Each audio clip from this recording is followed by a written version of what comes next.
Hi guys, welcome back. So I stumbled across this quote that on Pinterest that was like, you only meet people as deeply as they have met themselves. You only meet people as they have met themselves. And I found it really fascinating, but also I believe that there are so many people, especially in their 20s, who, or generally people who really crave this deeper bond with other people, who crave these deep conversations, who really want to have this, greater bond with someone because it fulfills them. But there are also people who really, enjoys these small talks, enjoys having this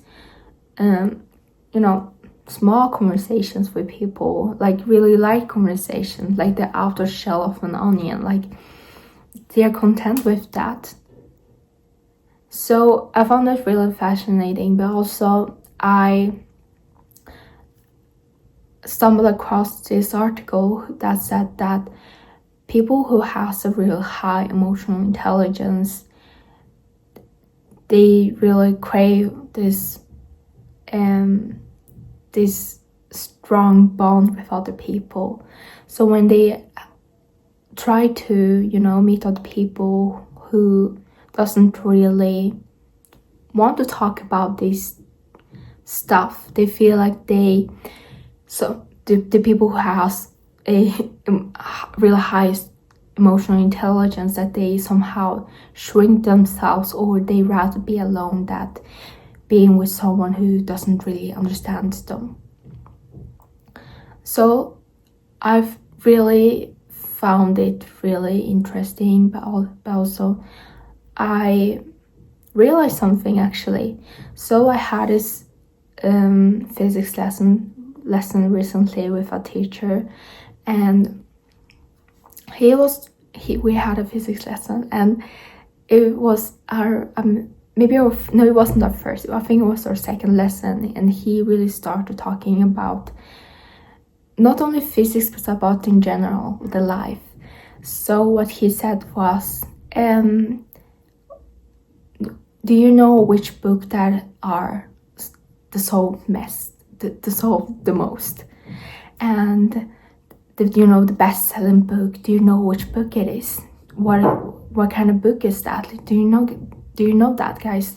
And he started asking the class, and I was like thinking, I think like it's maybe self-improvement, maybe it's like really, the old classics book, and then he answered that it's mostly like books about how to get successful, how to get rich, and he started to name some books, and he said that he read this book, The Rich Dad and Poor Dad, and he said that I read the book, and do you guys know what one common thing that every successful person have, that every people who have achieved a success, like success can mean many different things for many different people, but do you know one common thing that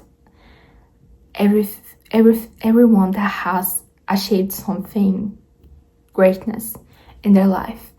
So one common thing. And I was really thinking about, I was like, when he was started talking about this, I was like really, I was deep sunken in, because okay, I will tell you guys the story later. Okay, so he said that one common thing is that the moment you decide to beat yourself, like you decide to do something consistently every single day. For example, if you wake up maybe 30 minutes earlier and start to exercise, and you, even if you didn't want to, but you do that because it is good for you, because you're doing that for yourself, and not for the people because you're doing that for yourself? Or are you the other person who just snoozes the alarm and just goes straight to school and just do nothing? Like, who are you? The person who literally beats themselves up, like, even if you don't really have the energy to do that thing, you still do it because you know that it's you're doing that for yourself, not for anybody else. Like, the moment you decide to overwhelm yourself to really being consistent and really being consistent and not lying to yourself, that's when you become really successful.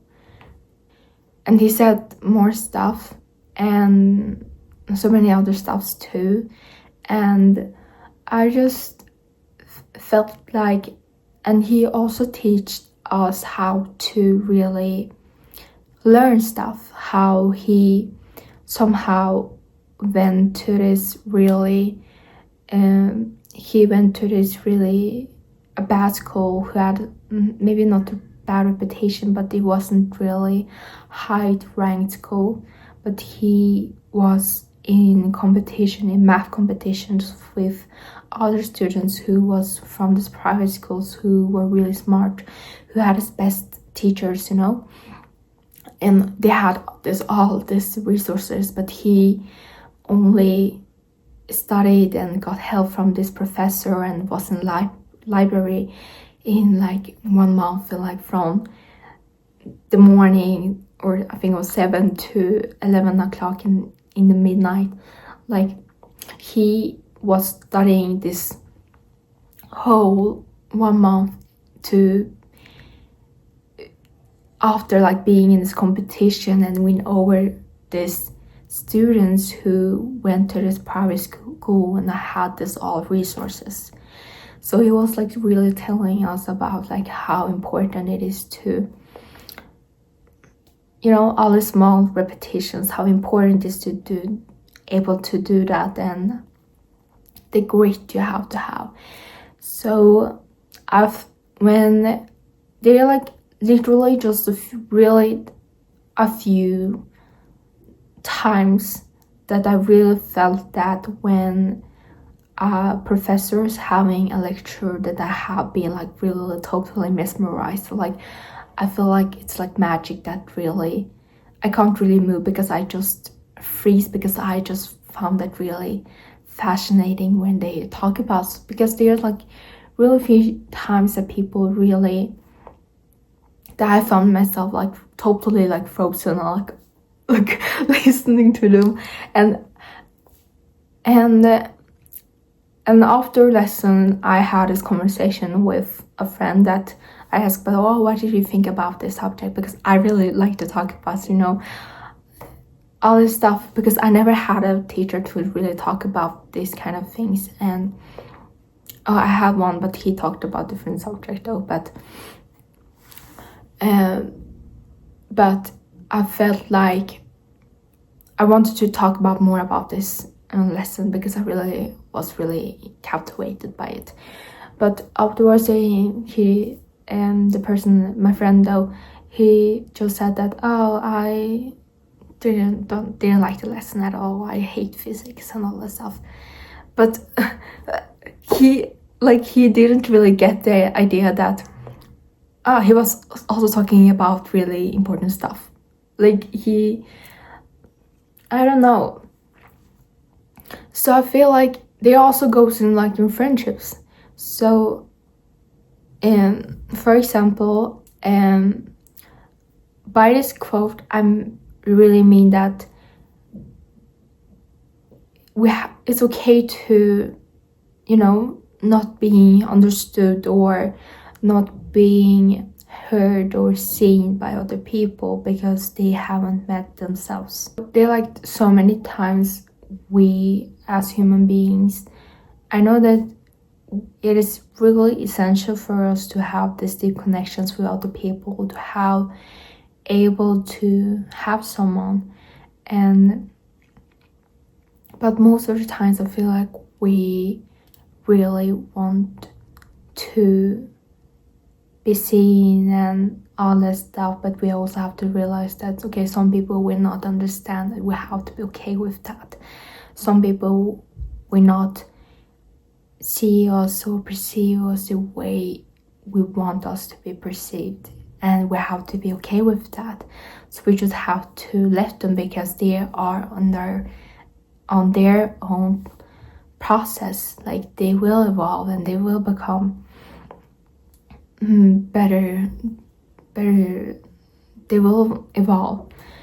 And really think that, especially when I was really maybe 12 or 13, maybe 12, I didn't really think about like friendships, like what kind of conversation I have with my friends, because I was like really silly and talking about everything, and but as I started to get older, when I was like in the 8th grade or 9th grade, I just wanted to have these deep connections, like talk about different things. Because I really remember, okay, I'm not joking, guys, when I had this lunch and I was in a big friend group, they literally talk about different really random stuff, like cucumber.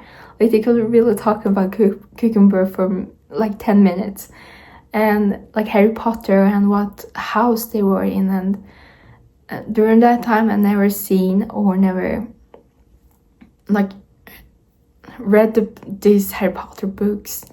I never done that, and I couldn't really relate, but also I didn't find the conversation really fulfilling for me, because I really want to talk about, there must be something more interesting than like cucumber, don't you think? Like, it can be literally about anything, a random nice book, like, okay. So I also have this, book of Mel Robbins' Lepton theory, and it's really important and essential for so many people. And it's really about, letting go of people, something that really bothers you and something that you're frustrated with. You just have to say let them. And I think it's a super relieving, but also something that it takes away so many stress that you have. So for example, I think that most people worry about something that we people have no control over, because there are so many horrible things happening around the world. And I think that we overthink too much, and we start to get anxiety too, because we are like overthinking it so much. So what we have to realize is that we have no control over it. Like, we can't stop it from happening. We have like we can't really control what's happening, and it is kind of relieving to think that, okay, why do I have to worry about things that I have no control over? So here's just a friendly reminder to think of this quote, and just remind yourself about this quote when you are having a similar situation, because I think that it helps us to remind ourselves, okay, it's okay, it's not a big of a deal. I think you will become more of like understand more and so on. And I really enjoyed talking to you guys, and thank you guys for watching, and see you soon. Bye.